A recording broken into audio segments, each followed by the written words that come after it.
exposition of Simon Dinnerstein's work, starting with a major early piece, really his first painting, the Fulbright triptych.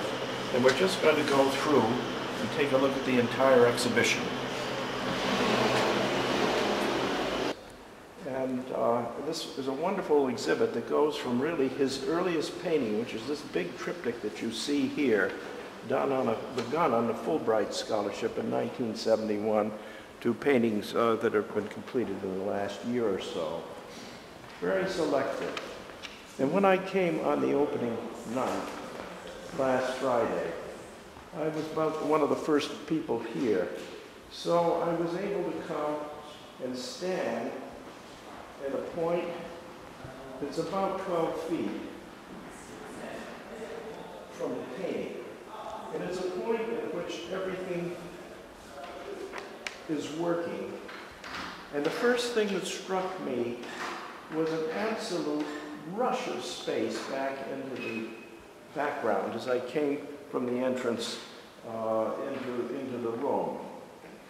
And as I looked at it, what was setting this up, the sense of space, was the flatness and the frieze-like aspect of these two side panels, and then the table, and all of the lines in here, the orthogonals going together in a one-point perspective back in there, but played off against this flatness. And Simon was standing about where I'm standing now, so we had a hello, and then he took me over and showed me some things, because I had only known this piece of work, which is 14 feet from corner to corner. I'd only known it through photographs, and you just cannot get the impact and the sensation, not just of this painting, but I think any painting, without being in front of the original itself. And what Simon specifically took and pointed out to me was these children's illustrations. Renee, his wife, depicted with their baby daughter, Simona, here. Little children drawing, she was a teacher, and how very, very carefully trompe l'oeil, representation of the colored crayon and so forth, watercolor here, handwriting here, children's handwriting, the first class of learning to hold a pen. It is so real in its detail. And if you look closely, you'll see these dottings in the wall in here, a meticulous kind of pushing into the details of the painting, but there are levels of reality. There are places that are very realistic, and there are things that seem to flatten out and become very, very decorative for their own sake in this village, which is where the family was staying, on the outskirts of Kassel. And it looks all detailed and flat enough when you're up close, but when you get away from it, as I say, and come back further, there is just for me a rush of space. And Simon got the Fulbright grant in order to study engravings, specifically the techniques of northern artists. And here on this table are the various tools, burins and things of that sort, that the engraver uses. Engraving is a most remarkable art form. It lends itself to an absolute scrupulousness of line. You can't fiddle with anything. You can't smudge with tone. And I suppose I'm fascinated because I'm just the reverse as a painter myself in being a tonalist. So this quality of fastidious driving to the truth of things through line absolutely fascinates me. And to have a major painting of this sort, which is carried out in the spirit of the engraver, if you see in all of the details, no matter where you look in here, here's a Seurat. These are paintings and painters that Simon was influenced by and cared about. All manner of things in here. There's the Metropolitan's Renoir. Here's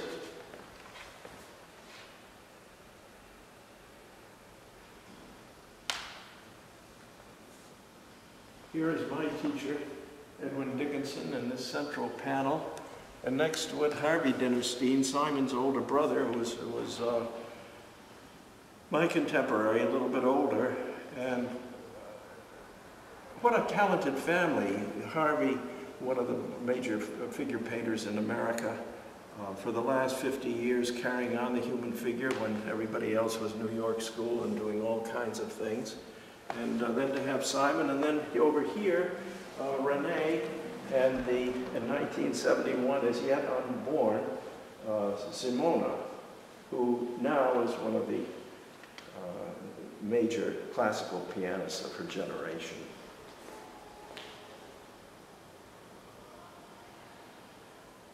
I think on the subject of engraving, before we look at some of the other work,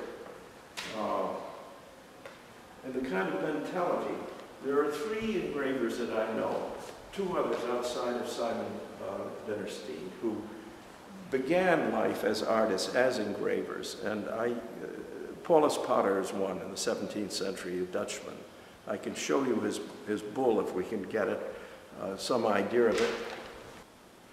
This is Paulus Potter's bull, which for 2 centuries, finished in the middle of the 17th century, for 2 centuries about the most famous painting in Holland, more so to the Dutch than Rembrandt. It is a most extraordinary creature in its detailing. It seems life-size when you're looking at it.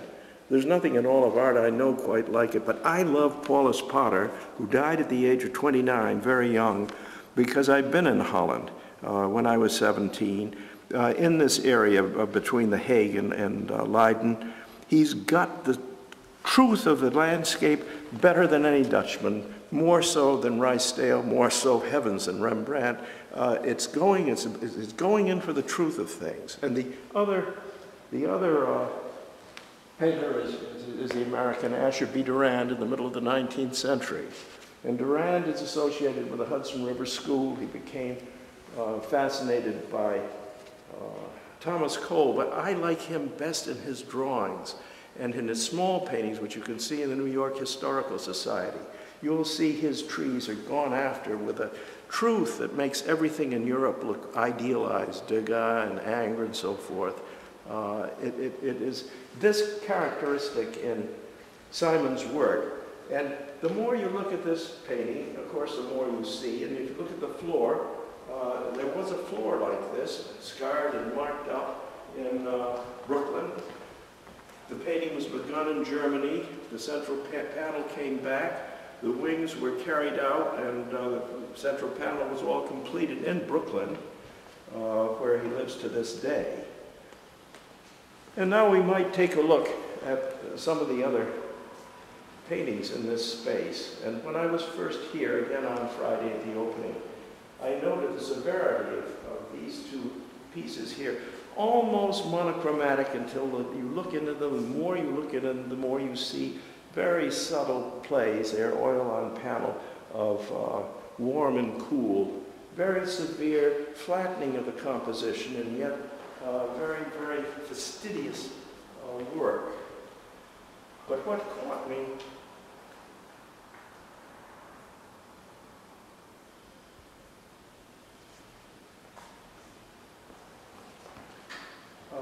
this is an astoundingly beautiful show. It really is wonderfully done. What caught me most were these 3 paintings here. And you've been looking at the big triptych. And you come here to work that's been done in the last couple of years. And what do you have? Well, Simona Dinnerstein, who was here at the time, said she would take credit for this wall. People felt that it was too far away and removed from the Fulbright.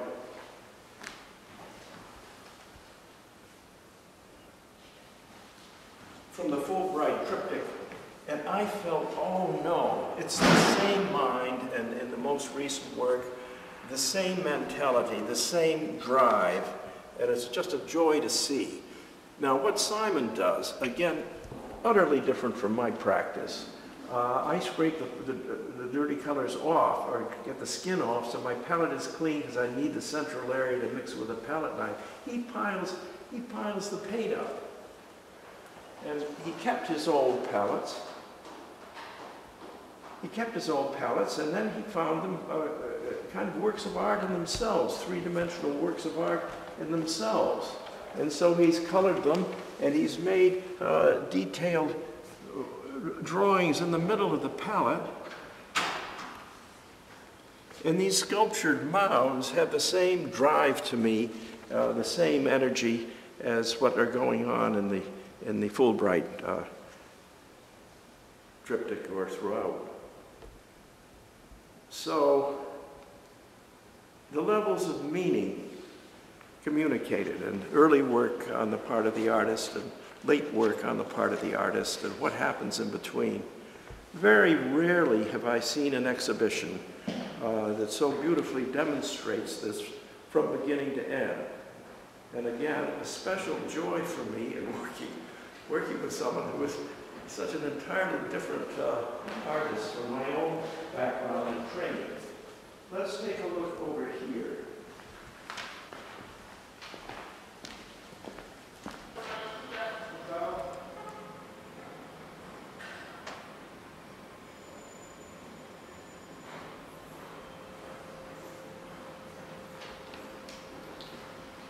These are 3 drawings, pencil, powdered graphite. And you see, there's a very, what can I say, consonant sense of space with the paintings that we've been looking at, but at the same time, these figures are sculpted. I'm going to concentrate on this one.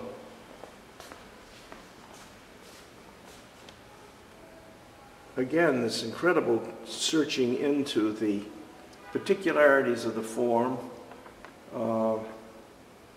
something very enigmatic in the expression of the faces here.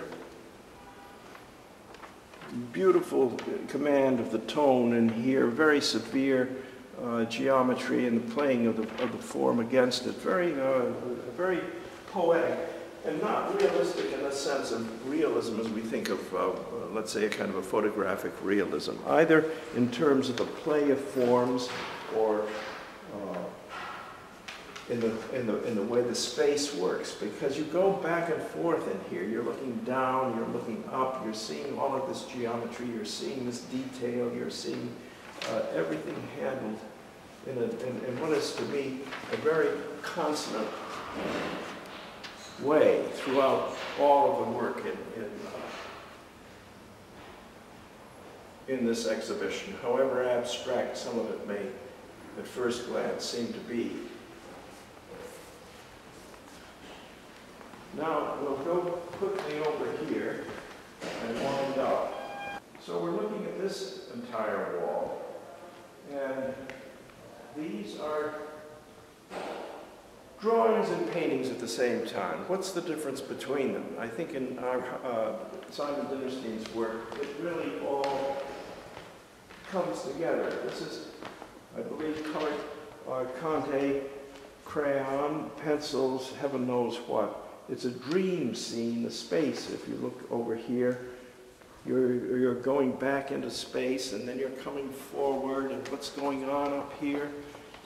It looks like tenement houses in Brooklyn and the city behind, various figures. It's called a dream play.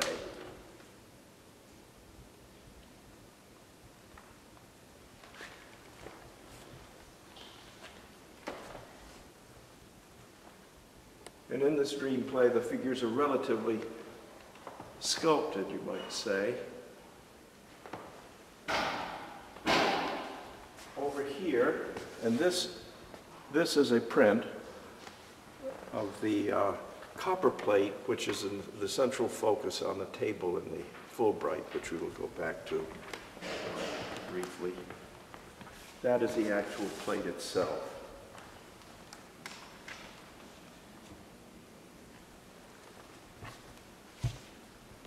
Again, the enigmatic aspects, the intricacy of the work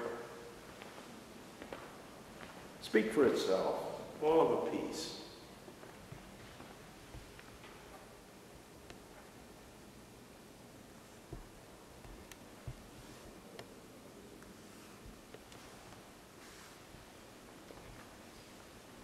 Work ranging from 1971 to 2007, if I read this correctly. So we might just say farewell to this triptych again. One last look. Very hieratic, the way the figures are conceived, full of all kinds of symbols and actuality mixing together. A very, very, very, very fascinating piece. And even more so to think that like Paulus Potter, who did the bull when he was 23 years old, this painting is the first painting after art school that Simon did. It's a beginning piece to work on such ambition. Makes me think of Paulus Potter's bull. That aspect of the piece. So you need to be back from it, and you need to be up close to it, and you need to explore it, and you need to go back and forth with it, and examine it at its various points, and it is a great, pleasurable experience.